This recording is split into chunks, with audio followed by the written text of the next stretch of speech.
पढ़ते हैं बेटा। A cubical block of side 7 सेंटीमीटर। A cubical block of side, चलो बनाओ क्यूबिकल ब्लॉक फटाफट नोटबुक में।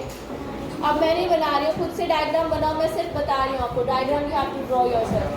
अ cubical block of 7 centimetre, side 7 centimetre. Cube है जिसकी साइड 7 सेंटीमीटर है, फटाफट से ड्रॉ कीजिए।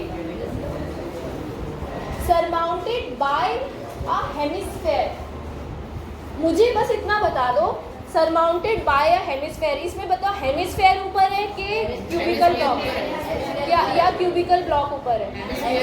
हेमिस्फेयर, यानी कि आपको क्यूब बनाना है और क्यूब के ऊपर हेमिस्फेयर बनाना है, ठीक है। What is the greatest diameter of the hemisphere? What is the greatest diameter of the hemisphere can have? Find the surface area of the solid. Surface area निकालना है सॉलिड का, और टोटल ग्रेटेस्ट डायमीटर आपसे पूछा है कि कितना हो सकता है। देखो ये इजी है काफी क्वेश्चन। एक क्यूबिकल ब्लॉक है, कुछ इस तरह से बनेगा।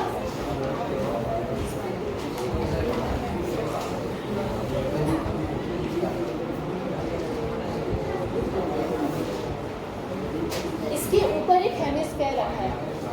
आपसे ये पूछा है कि हेमिस्फेयर का डायमीटर मैक्सिमम कितना हो सकता है? 7 सेंटीमीटर। आप इसके ऊपर मैक्सिमम इतना बड़ा हेमिस्फेयर ही तो बना सकते हो जितनी बड़ी इसकी एज है, क्यूब की एज है ना। तो डायमीटर इसका मैक्सिमम हो सकता है हेमिस्फेयर का 7 सेंटीमीटर। पहले क्वेश्चन का आंसर तो मिल गया हमें, ये देखो पहले क्वेश्चन का आंसर तो हमें मिल गया। Side of cube class, side of cube is 7 सेंटीमीटर। सो जो डायमीटर होगा, diameter of hemisphere, that will be also 7। इससे बाहर तो नहीं जा सकता, एज से बाहर तो क्यूब से बाहर नहीं जा सकता, क्यूब के ऊपर ही रखना है क्योंकि। तो greatest diameter that will B 7 centimetre. ये बात कितने बच्चों को समझ में आ गई? ग्रेट, बहुत बढ़िया। इसके बाद आपको सरफेस एरिया निकालना है सब सॉलिड का। इस सॉलिड का सरफेस एरिया निकालना है। अब आएगी बारी किसकी? इमेजिनेशन की, ठीक है। अब इमेजिन करो ऐसा ब्लॉक आपके पास है, क्यूबिकल ब्लॉक, उसके ऊपर हेमिस्फेयर रखा हुआ है।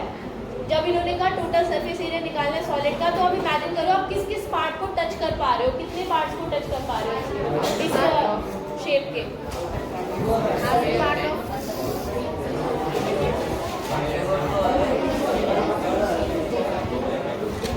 अच्छा देखो हमारे पास कुछ ऐसा है क्या? क्यूबिकल शेप में कुछ है हमारे पास? क्यूबिकल शेप में कुछ है कोई ऑब्जेक्ट? तो आप सुनिए, 5 इस क्यूब के 5 सरफेसेस ऐसे हैं जो एकदम खाली है, मतलब जिनको आप कंप्लीटली टच कर सकते हो। 5 सरफेसेस।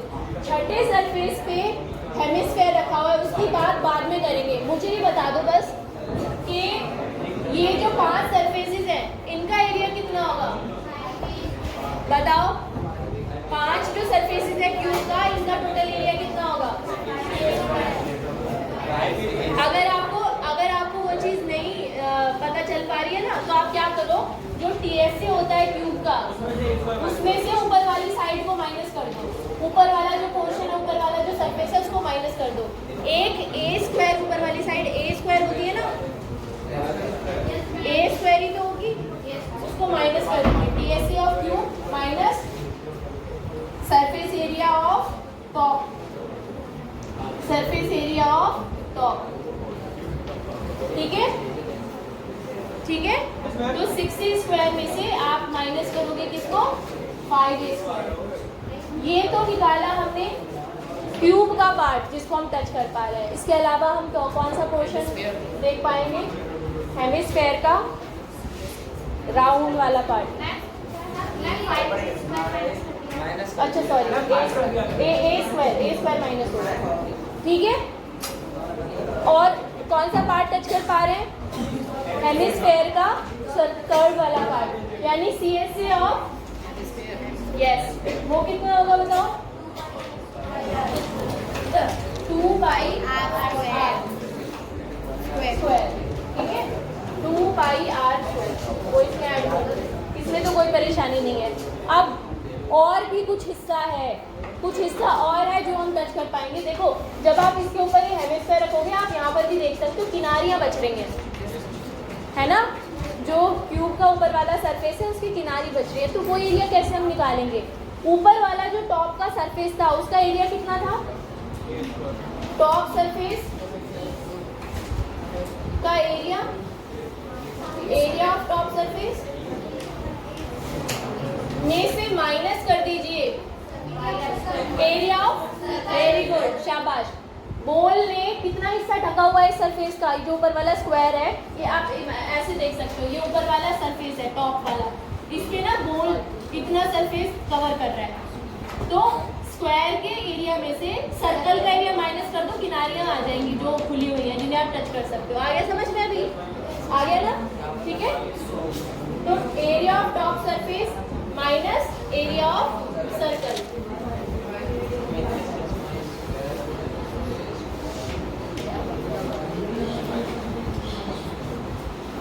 ठीक है।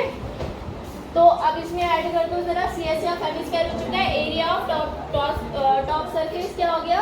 ए स्क्वायर, उसमें से माइनस करना है एरिया ऑफ सर्कल, यानी पाई आर स्क्वायर। देखो इसे ध्यान से, ये सिर्फ आपको समझाने के लिए इतना लंबा किया, मैं डायरेक्टली भी लिख सकती थी, क्योंकि जो ऊपर वाला एरिया अगर आप ध्यान से देखो ना टॉप का, तो एक बार हमने उसे माइनस किया और एक बार प्लस किया है, हम उसे डायरेक्टली भी लिख सकते थे। 6a स्क्वायर में से पाई आर स्क्वायर माइनस कर देते, तब भी हमें वो पूरा एरिया मिल जाता जो कवर हो रहा है। आ रहा है समझ में? तो अब देखो इसे सॉल्व करते हैं।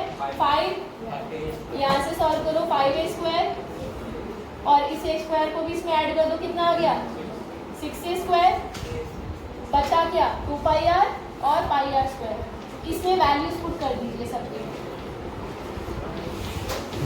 इसमें वैल्यू पुट कर दीजिए। ए की वैल्यू हमारे पास कितनी है बताओ? साइड कितनी है? 7 सेंटीमीटर। क्यूब की साइड कितनी है? साइड ऑफ क्यूब यानी ए 7 सेंटीमीटर। आर कितना है हेमिस्फीयर का? 7/2।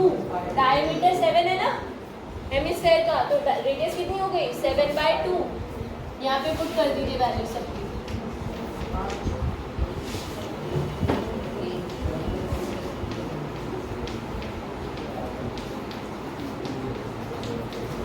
इसको सॉल्व करो जरा, फाइनल आंसर निकालो इसका।